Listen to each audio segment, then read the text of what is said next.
Écoutez, ça me fait extrêmement plaisir d'être ici pour vous parler parc et espaces verts, pour vous parler de parcs bien aménagés à peu de frais. C'est le thème de la conférence.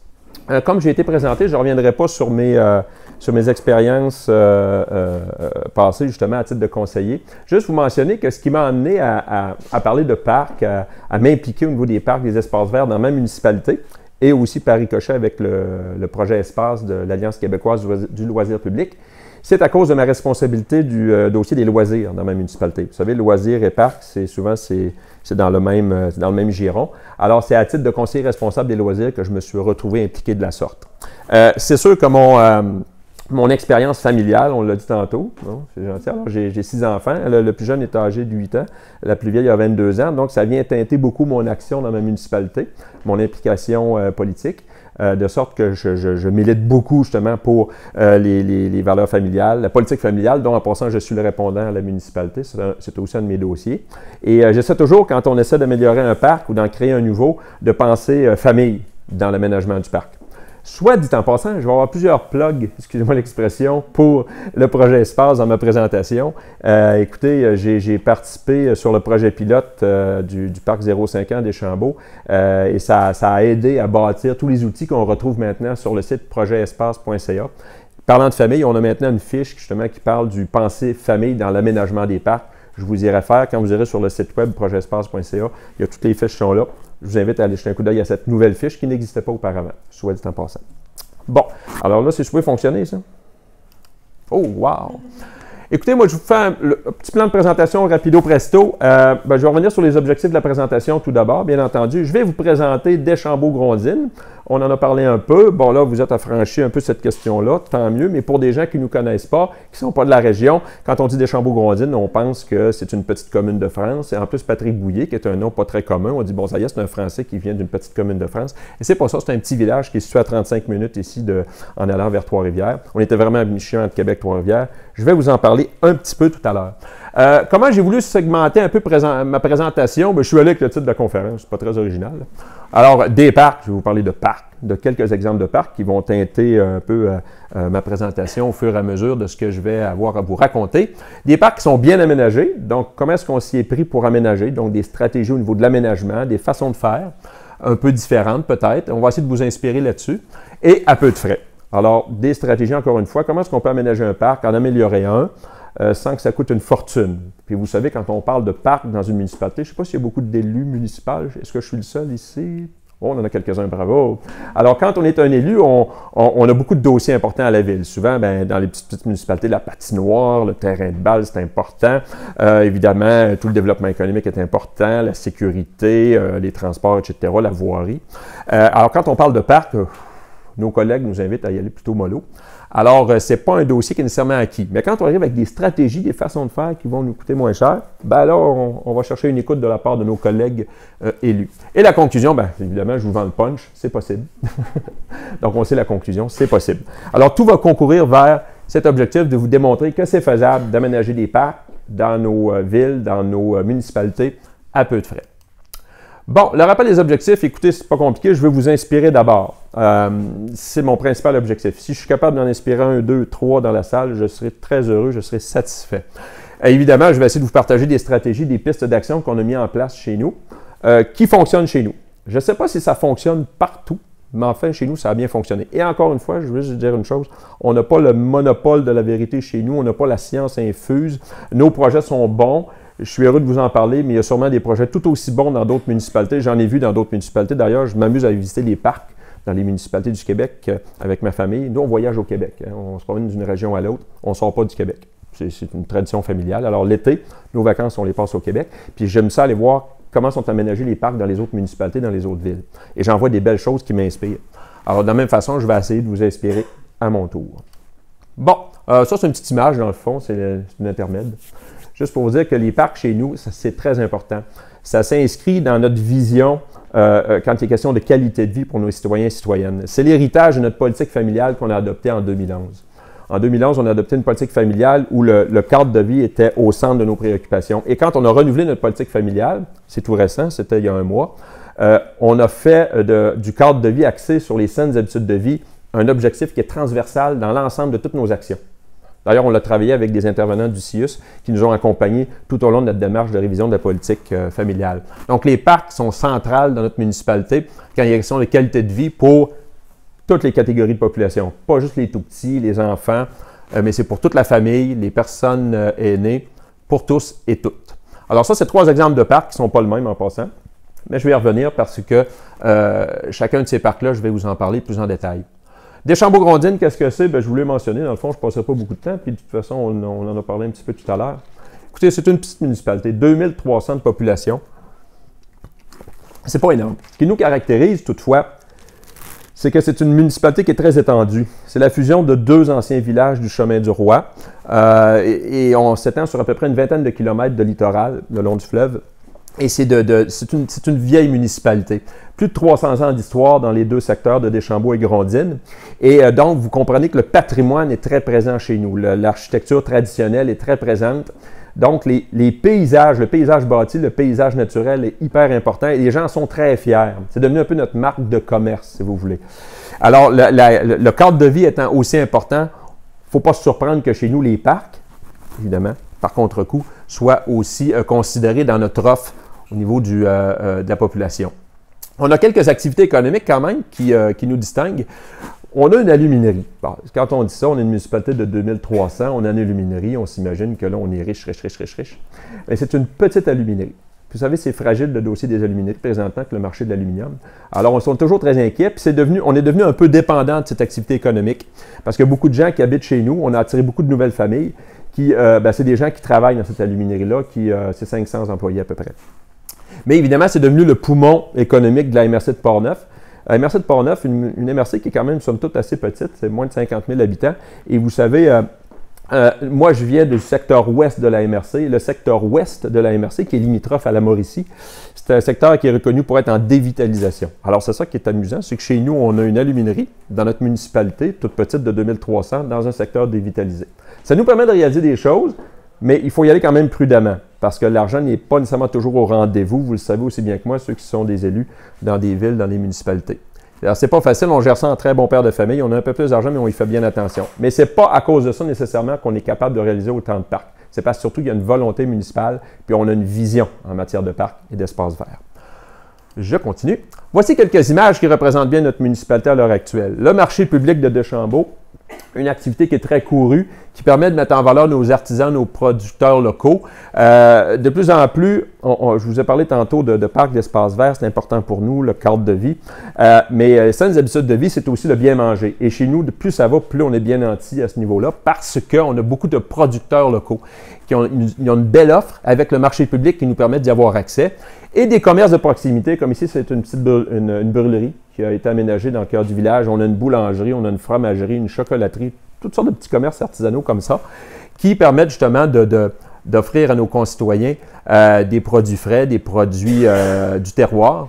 Et le patrimoine, j'en ai parlé tout à l'heure, ça c'est le moulin banal dans le secteur Grondines, un des plus anciens moulins avant au Québec. Avec les vélos, je trouvais l'image représentative parce que le cyclotourisme est très présent chez nous aussi, à cause de ce cadre de vie qui est très agréable, les paysages qui sont très beaux, le fait d'être près du fleuve. Ça, c'est mon petit garçon sur le bord du fleuve. Le fleuve est omniprésent chez nous. Hein? Dans notre histoire et encore aujourd'hui, la proximité au fleuve fait en sorte que pour nous, on se doit de composer. On se doit, mais on le fait avec plaisir. On doit donner des accès au fleuve, des accès publics. Et quand on aménage, on tient compte des percées visuelles sur le fleuve Saint-Laurent. C'est très important pour nous. Donc, vous comprenez, plus je vous parle, que les paysages naturels sont hyper importants et le joint avec les parcs là, hein, est assez évident. Bon, il est curieux, la police a changé tout d'un coup. C'est amusant, ça. Ben, c'était écrit plus gros sur ce que j'ai envoyé. Je vais vous le dire. On s'est doté donc d'outils de planification au fil des ans. Une politique familiale, j'en ai parlé tout à l'heure. Le projet pilote Espace, qui a été réalisé de 2014 à 2016, dont je vais vous parler plus précisément dans quelques instants, qui est dans le fond le cœur de ma présentation. On a également une politique de développement durable, une politique culturelle et patrimoniale. Donc, tous ces outils de planification-là sont dirigés, l'image est très représentative, vers la préservation, vers la mise en valeur de nos paysages et de notre cadre de vie naturel. Un autre outil de planification, notre plan directeur des parcs et espaces verts qu'on s'est doté il y a quelques années. Vous savez, je vais parler du territoire qui est très étendu chez nous, donc ça pose des enjeux sur l'aménagement et l'entretien surtout de tous ces espaces verts, ces espaces publics. C'est pas évident. Vous imaginez 20 km là, de littoral et avec différents parcs qui sont parsemés sur ce territoire-là. Donc, c'est un enjeu pour nous, l'entretien des équipements qu'on a déjà en place, là. Parce que c'est beau vouloir en créer des nouveaux, mais si on entretient mal ce qu'on a déjà, ben, c'est pas très gagnant comme stratégie. Donc, la protection des paysages, du cadre de vie est favorisée par un plan d'urbanisme et un règlement de zonage qui est en concordance avec nos différentes politiques. On a des accès aux fleuves, donc c'est évident que la protection, la mise en valeur des berges, c'est un dossier sur lequel on travaille de façon constante. Oui, il faut que je pense à changer mes diapos. Ce qui m'amène à vous parler des parcs, justement. Dans ce cadre de vie exceptionnel, je me permets d'être chauvin un peu, dans ce cadre de vie exceptionnel, ben, on a aménagé des parcs au fil des ans. Dernièrement, on a travaillé sur 3 parcs. Je ne vous parlerai pas de tous les autres, parce qu'on en a plusieurs. Mais je vais vous parler surtout du parc des Petits Pas, qui est notre parc 0,5 ans auquel on a maintenant un nom, parce qu'on a organisé un concours avec les tout-petits pour trouver un nom. Puis ça, c'est un jeune de 5 ans qui a trouvé le nom. Et je vais vous parler de ce parc-là. Je vais vous parler du Sentier de la Fabrique, qui est un parc linéaire qui a été aménagé il y a 5 ans, qui était aussi très intéressant pour ce qui nous permet d'illustrer en matière d'aménagement, de stratégie d'aménagement de parc. L'allée Alcoa, c'est un projet très récent. Je vais vous en parler un petit peu plus tantôt, évidemment, mais c'est un projet de parc qui est une forme de legs de l'entreprise, qui est un excellent citoyen corporatif. Un legs pour les 25 ans d'implantation de l'aluminerie, c'était l'an dernier. Ça faisait 25 ans. Alors, ils ont dit quel legs on pourrait faire à la communauté. On a dit, ben pourquoi pas un parc, t'sais? On aime bien les parcs chez nous. Alors, ils ont embarqué dans le projet, vous allez voir ce que ça donne. C'est pas mal intéressant. Soit dit en passant, autre référence au projet Espace, vous avez une typologie des parcs sur laquelle a travaillé l'Alliance québécoise du loisir public, qui fait partie du cadre de référence assez général du projet Espace, auquel je vous réfère. Vous irez jeter un coup d'œil sur le site, encore une fois, sur le site web du projet Espace. Il y a une fiche qui parle de typologie. La typologie est importante parce que ça nous permet d'avoir une certaine concordance avec nos objectifs, hein, les objectifs d'aménagement ou d'amélioration d'un parc. Le parc des Petits Pas, par exemple, est un parc qu'on pourrait qualifier de voisinage parce qu'il sert beaucoup, c'est pour les tout-petits, il va servir aux services de garde qui sont à proximité. Par contre, il fait partie du parc municipal, le grand parc de la municipalité où on retrouve les principales infrastructures de loisirs. C'est une des définitions du parc municipal, c'est où on retrouve les principales infrastructures, patinoires, terrains de balle, etc. Le Sentier de la Fabrique est plus un parc de secteur, lui. Il est dans le secteur Grondines. Ce n'est pas un grand parc municipal. On ne retrouve pas une multitude d'équipements ou de plateaux sportifs. C'est un parc qui se distingue par sa spécificité, qui est un sentier d'interprétation de la nature auquel on a couplé un parcours d'entraînement urbain. Et l'allée Alcoa, c'est un autre parc de secteur. Malgré le fait que c'est un parc de grande envergure, c'est aussi un parc de secteur. Bon, le parc des Petits Pas. Ça, c'est un parc qu'on a aménagé de 2014 à 2017 avec le projet Pilote Espace. Il y a 8 projets pilotes au Québec. Des projets pilotes dans différentes municipalités et villes. Et nous, on était l'un de ces projets pilotes. On était retenus parce que nous, ce qu'on voulait, c'était aménager un projet très spécifique, un projet pour les tout-petits. C'était un projet qu'on voulait réaliser également en régie. On n'a pas fait affaire avec une firme de consultants ou qui que ce soit d'autre. C'est nos employés qui ont travaillé, qui ont mis la main à la pâte avec les citoyens et citoyennes, avec des organismes du milieu. Et on a mis en application, dans le fond, on a aidé la QLP, le projet Espace, à développer son concept d'aménagement par zone. On l'a travaillé ensemble. C'était très expérimental, mais je vais vous en parler tout à l'heure. Et ça, au centre de l'aménagement, du concept d'aménagement par zone, c'est le jeu libre. Mais ça, je vais revenir maintenant. Alors, la mise en contexte, juste pour vous dire, on avait plusieurs nouveaux enfants, nouvelles familles avec enfants dans le secteur des Deschambault. On avait une politique familiale des années qui préconisait qu'il fallait développer les équipements de loisirs pour les tout-petits. On avait également notre parc école qui était désuet, qui est situé à proximité, mais qui était conçu pour les 6-12 ans. On n'avait rien pour les tout-petits. Notre comité des loisirs voulait implanter un parcours de motricité. C'était dans l'air du temps à ce moment-là. Et là est arrivé l'appel de projet pour le projet pilote Espace. Et là, on a sauté à pieds joints là-dedans. On a été retenu. Ce que vous voyez ici, c'est le secteur justement très résidentiel du noyau villageois de Deschambault. Ce qui est encerclé en rouge, c'est la zone des loisirs où on a voulu concentrer notre équipement, notre parc 0,5 ans. Ça vous peut être situé, vous voyez, il y a beaucoup de maisons. Là, ça, c'était des terrains disponibles, tout est bâti là, présentement. Alors, il n'y a plus de terrain disponible dans le secteur du village de Deschambault. Alors, il y a beaucoup de nouvelles familles. La population de l'école, qui est juste en bas, a augmenté de 30-40 enfants depuis. Alors, ça a été quand même exponentiel comme développement. On avait comme 3 zones d'intervention. On a voulu implanter un jardin communautaire, qui est finalement réalisé. On avait une zone d'accueil, aux confins justement du terrain de balle, de la patinoire, de notre centre des loisirs, et l'espace de jeu 0,5 ans, qui était à l'extrémité. Donc, tout près du secteur résidentiel. Bon, le parc municipal pour les tout-petits, dans le fond, ce qu'on a voulu faire, c'est mettre en application le cadre de référence de la QLP axé sur le jeu libre. Le jeu libre, c'est pas compliqué, c'est donner un environnement qui est propice au jeu à des enfants, où on va essayer d'optimiser la sécurité tout en laissant un minimum de risque pour que l'enfant puisse développer ses habiletés psychomotrices. S'il n'y a pas assez de risques, l'enfant ne se teste pas, il n'essaie pas, il ne va pas essayer de se mettre en danger. S'il ne se met pas en danger, bien, il n'apprendra pas. Mais le risque est toujours calculé ici. Alors, tous les aménagements qu'on fait dans ce petit parc, qui est tout petit, là, en fait, le parc 0,5 ans, là, ça tient dans la salle qui est ici, là, à peu près. C'est pas très grand. Mais pour les tout petits, c'est énorme. C'est ça qu'il faut mentionner. Alors, ce parc, justement, permet aux enfants de développer leur plein potentiel et chacune des zones est aménagée de sorte à développer 1 ou 2 ou 3 habiletés particulières. C'est un projet qui a été entièrement réalisé en régie par nos employés. Et là, une des clés de succès de ce projet-là, c'est qu'on a fait travailler ensemble l'urbanisme, les travaux publics, les loisirs, avec des bénévoles de notre comité d'embellissement. Et évidemment, il y avait des conseillers dans le dossier. Moi, j'étais un de ces conseillers-là. Puis on était 2 là, à travailler sur le dossier. On a intégré le plus possible des structures naturelles. Ce qu'on avait en place, on essaie de l'exploiter au maximum. Le rocher, le sable, le bois même. On a exploité des éléments comme la haie-de-cèdre. On a une petite haie-de-cèdre, je vais vous le montrer dans quelques instants, avec des arbustes, la surface gazonnée qui était là. On a utilisé ce qu'on avait vraiment en place. Donc, peu de structures de jeu qu'on a achetées.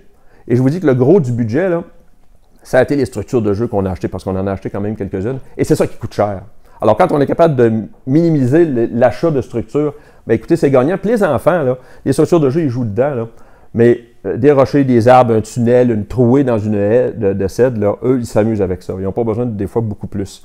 Alors, les structures de jeu, ben, ils les oublient assez rapidement. Mais c'est tape à l'œil, puis souvent, c'est les parents qui aiment ça, les structures de jeu en passant. C'est pas tant les enfants. Les enfants, ils s'amusent, mais ça fait un certain temps. Évidemment, les aménagements paysagers sont au cœur du projet. Là, je ne repasse pas en détail, c'est le cadre de référence espace. Vous avez les différentes valeurs, les conditions de succès, les différentes zones, mais je vais revenir sur les zones. Ça, encore une fois, vous avez tout ça dans le cadre de référence. Ça, c'est un résumé du cadre de référence, tant qu'il y aura des enfants, qui est le cadre de référence du projet espace sur l'aménagement, l'entretien, mais surtout la planification de parcs et d'espaces verts. J'ai-tu l'air d'aller vite? Je vais aller dans mon temps, mais là, je ne sais pas à quelle heure j'ai commencé. Hey, ça va bien. OK. Le Sentier de la Fabrique, que je vous présente tout de suite, qui est un autre type de projet sur lequel on a travaillé. Soit dit en passant, le projet du parc 0,5 ans, c'est un projet, si on exclut la zone d'accueil, qui dans le fond ne sert pas qu'à l'ensemble du projet 0,5 ans, et le jardin communautaire, qui sert à bien d'autres choses que le 0,5 ans, juste l'espace de jeu, là, c'est un projet de 50 000, mais en réalité, c'est plus un projet de 35 000 quand on enlève les commanditaires, etc., tout ce qu'on a eu. Et dans le 35 000, ben, c'est les structures de jeu qui représentent le gros du budget. Par exemple, on a un petit camion de pompier que je vais vous montrer tantôt. C'est tout petit, ça a coûté 8 000. Mais sur notre comité de pilotage, il y avait l'adjoint aux travaux publics qui était aussi sur la brigade de service incendie, alors il tenait beaucoup. Alors, on l'a fait, mais les enfants aiment ça quand même. Le Sentier de la nature d'interprétation du patrimoine du Sentier de la Fabrique, c'est un lien qu'on a créé entre l'ancien îlot paroissial de Grondines et le nouvel îlot paroissial, où on retrouve l'église aujourd'hui, vous la voyez en toile de fond. Et l'ancien noyau villageois était situé près du fleuve Saint-Laurent, donc un bel accès au fleuve qui a été créé avec un parc récréonautique qui est là, une petite marina.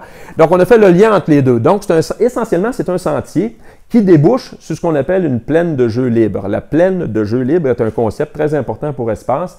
C'est, dans le fond, de réserver de grands espaces de jeu libre pour des jeux collectifs, des rassemblements de toutes sortes, où on peut faire un petit peu n'importe quoi, qui n'est pas entravé par des structures de jeu, par des aménagements X, Y, Z. C'est ce qu'on appelle la plaine de jeu libre, qui est un concept fort important, puis qui coûte pas cher pantoute. Alors ça, c'est un peu le projet du Sentier de la Fabrique. C'est aussi là qu'on a aménagé un parcours d'entraînement urbain. C'est pas sorcier, on a travaillé avec une kinésiologue qui nous a bâti des stations. On peut vous envoyer une station ici. C'est des petits panneaux. Hein? C'est libre, encore une fois. C'est du jeu libre, les versions ado-adulte. Alors, c'est des petites stations où on retrouve 3 niveaux d'exercice qui se font de façon tout à fait libre. On peut le faire en groupe. Il y a des groupes d'entraînement qui se sont formés. Ils vont s'entraîner dans le sentier. Et en même temps, c'est un sentier d'interprétation de la nature et du patrimoine parce qu'on a les ruines de l'ancien presbytère, l'ancienne église. Et vous voyez, la plaine de jeux libres, c'est un grand espace qui sert à toutes les sauces. Ça, c'est à l'occasion de notre... on a une course de village, là, comme bien des petits villages. Alors, c'est la course du Vieux Moulin qui a rassemblé encore cette année 350 coureurs, coureuses. On est 8 chez nous, là. Moi, j'ai 6 enfants. Ma femme, tout le monde participait cette année. C'était merveilleux. Ça paraît bien dans le discours, ça. L'allée Alcoa, c'est un très, très gros projet. Bien, très gros projet, il faut relativiser, là, pour une petite municipalité. Mais vous comprenez qu'il y a un partenaire, qui est l'Aluminerie, là-dedans. C'est un projet qui est en cours. Vous le voyez un peu. Dans le fond, c'est aussi un projet qui est un peu c'est un parc linéaire. Le sentier est important dans ce projet-là. Le partenariat majeur, c'est Alcoa. C'est un leg pour leur 25e anniversaire d'implantation chez nous. Et il y a plusieurs volets. Ce qui est intéressant de ce projet-là, c'est qu'il s'implante dans un espace vide, d'un ancien champ, là, qui avait vraiment au milieu de la municipalité, entre Deschambault et Grondines. On est vraiment au milieu de la municipalité ici. On est, oui, à Deschambault, plus qu'à Grondines, mais on est surtout sur le territoire de l'ancienne seigneurie de la Chevrotière, parce qu'à Deschambault-Grondines, il y a comme 3 seigneuries. On est dans la seigneurie du milieu. Alors, vous voyez, il y a toutes sortes de vertus de rassemblement autour de ce projet-là. On voulait en faire un espace de rassemblement pour les citoyens et citoyennes, mais aussi un espace pour les touristes. Et ce qui est particulier, c'est que ça nous permet de raccorder la route verte, la route bleue, un autre corridor touristique qui est le corridor du chemin du roi. La route bleue, pourquoi? Parce que le sentier, vous ne le voyez pas, là, mais là, moi, la photo, je l'ai prise d'un pont qui est sur la route 138, sur le chemin du roi. Et de l'autre côté, le sentier continue et se rend jusqu'au fleuve. Et donc, c'est avoir un accès pour les kayakistes qui, dans le concept de la route bleue, vont pouvoir s'arrêter là. On va avoir une halte pour les kayakistes. Ça, c'est la phase qu'on va faire l'an prochain. Là, présentement, on fait la partie du sentier et des espaces de rassemblement. Et c'est très patrimonial parce qu'on est dans le secteur de l'ancienne seigneurie de la Chevrotière avec les anciens moulins qui est un site historique. Là. Ça, c'est le plan. Dans le fond, le plan de l'allée Alcoa. Puis ça, c'est un message que je vais passer tout de suite. Ça va me permettre d'aller plus vite sur les autres diapos. Des fois, on se dit de faire appel à des professionnels. Je ne vous dis pas de donner le projet clé en main à une entreprise, là, mais de travailler avec des professionnels, ça va coûter cher. Mais le professionnel, ici, c'est un architecte paysagiste, il vous permet de faire des bons choix. Puis, quand vous le faites travailler avec vous sur votre équipe de conception de projet d'aménagement d'un nouveau parc, bien, il va y aller au diapason de ce qu'il entend, là. Il va écouter vos besoins, il va être capable de les traduire graphiquement sur un plan, et c'est ça que ça donne. Alors ici, vous voyez, le plan est très bien prévu et il vient minimiser certains coûts d'aménagement. Il nous permet aussi de voir venir un peu les dépenses d'entretien, de penser immédiatement les aménagements en matière d'accessibilité universelle, par exemple, parce qu'il est important de faire de l'inclusion dans nos aménagements de parcs. Alors ça, ce n'est pas des choses nécessairement auxquelles on va penser spontanément, mais de travailler avec un professionnel de l'aménagement qui comprend bien nos besoins, c'est un excellent choix budgétaire. C'est vrai que c'est une dépense de plus, mais ça va vous permettre de faire des économies sur le projet. Ça entre, dans le fond, dans la ligne de pensée de bien planifier son projet. On voyait un peu le projet. Je ne veux pas rentrer en détail parce que ce n'était pas tellement l'objet de ma présentation. Il faut juste dire qu'à l'heure actuelle, à l'arrière des moulins de la Chevrotière, là, qui sont sur le long de la rivière de la Chevrotière, il y avait déjà des sentiers qui étaient aménagés. Alors, dans le fond, on va les améliorer, ces sentiers, puis on en ajoute sur le devant, là, où était l'ancien champ. Là, vous voyez le pont, justement, le pont de la route 138, puis on traverse pour se rendre au fleuve. Ça, c'est un projet de 250 000. Ah, c'est pas la même chose. Le sentier de la fabrique tout à l'heure, c'est un projet de 42 000. Juste la portion du parcours d'entraînement, c'est 2 000 $. Ça n'a pas coûté très cher. Mais on avait un équipement là, qui était extraordinaire, le sentier lui-même. C'est surtout le sentier qui a coûté cher dans l'aménagement du sentier de la fabrique. Et ici, dans le 250 000, ce qui coûte cher, c'est tous les équipements spécialisés. Par exemple, l'aire d'accueil, il va y avoir un abri, une espèce de petit préau. Ça coûte cher. On a fait de l'intégration d'œuvres d'art aussi dans notre projet, avec des subventions qui vont venir du Conseil des arts du Canada, je crois, Patrimoine Canada, je ne me souviens plus trop. Mais il va y avoir des subventions, mais n'empêche, ça vient comme monter le prix.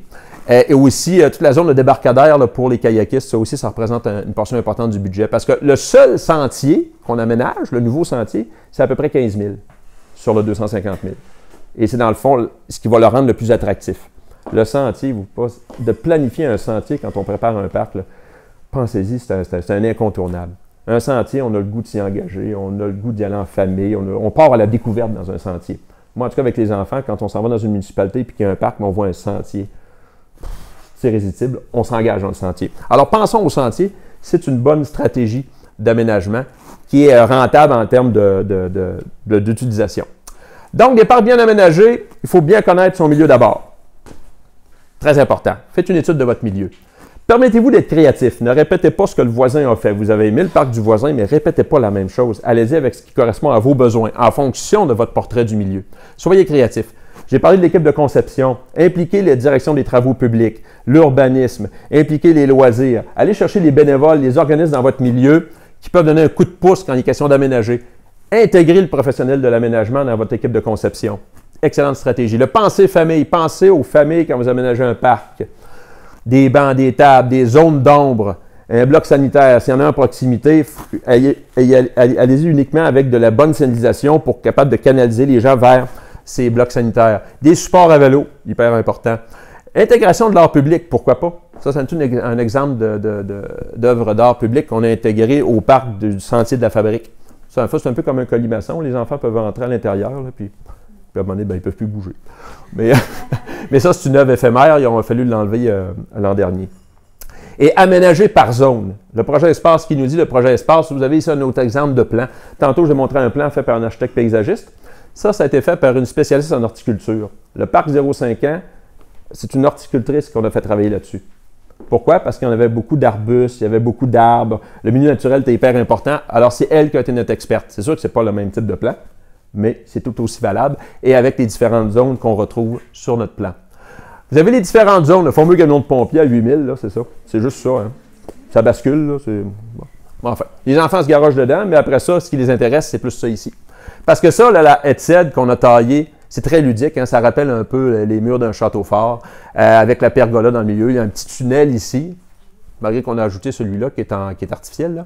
Et avec les petites bûches ici. La plateforme 0-2 ans, ça c'est pour les tout petits. Les 0-2 ans peuvent aller ramper là-dessus, peuvent aller jouer là-dessus. Maintenant, il y a des différents jouets qu'on retrouve, là. On ne les avait pas au moment de la photo.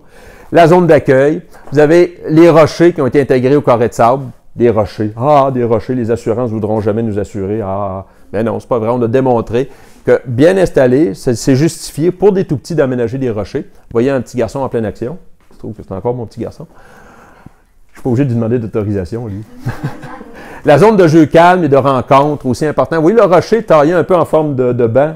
Ça, c'est un entrepreneur en excavation qui avait ça dans sa cour. Il a dit, hey, je vais vous amener ça. Hey, wow! On n'achète pas un banc, on en a un naturel. Ça n'a rien coûté. La boîte à lire, un petit investissement qui est fort à propos. Coûte pas cher, ça. C'est 300 $ à peu près une boîte à lire. Si vous n'en avez pas, allez-y. On a également des petites balançoires pour les tout-petits.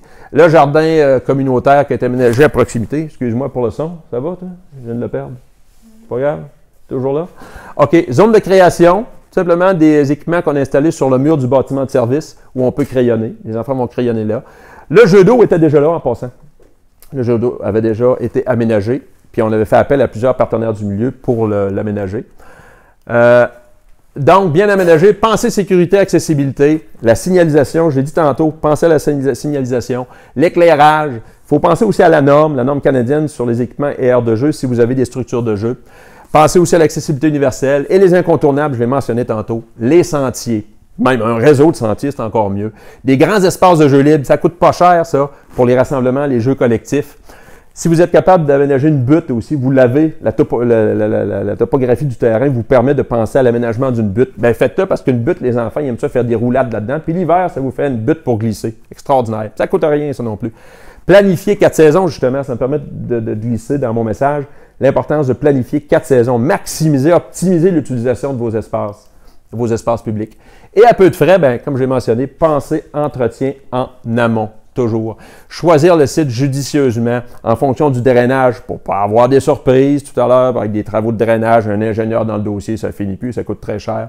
L'ensoleillement, le boisé, ça prend pour les zones d'ombre. Aussi, un site qui n'est pas trop altéré par le bruit, parce que le bruit, ça peut être un irritant pour les utilisateurs. Pensez à l'accessibilité, je reviens, le message vient souvent sur l'accessibilité. Tirez profit des éléments naturels de votre site.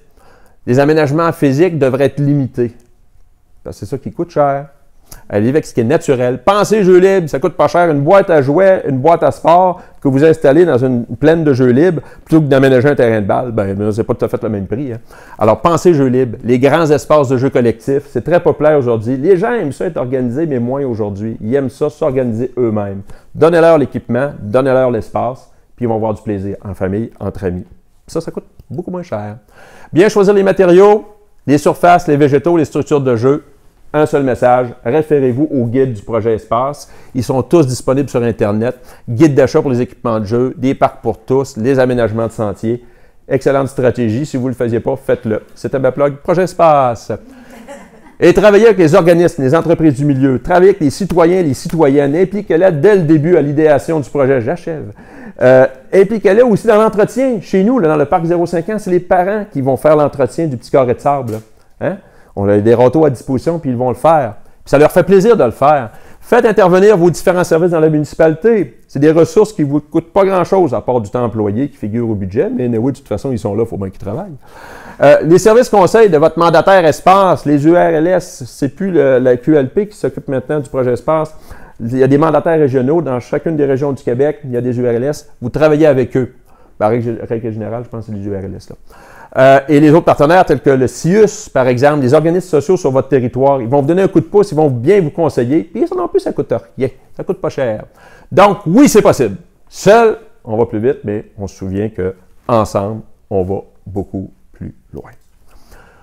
Donc, vous voyez ici les outils du projet Espace. Je vous réfère encore une fois au cadre de référence, nos fiches, les bulletins, les formations, l'accompagnement qu'on donne via les URLS. Vous avez les coordonnées ici, mais de toute façon, vous les retrouvez sur Internet. Projetespace.ca, tout est là.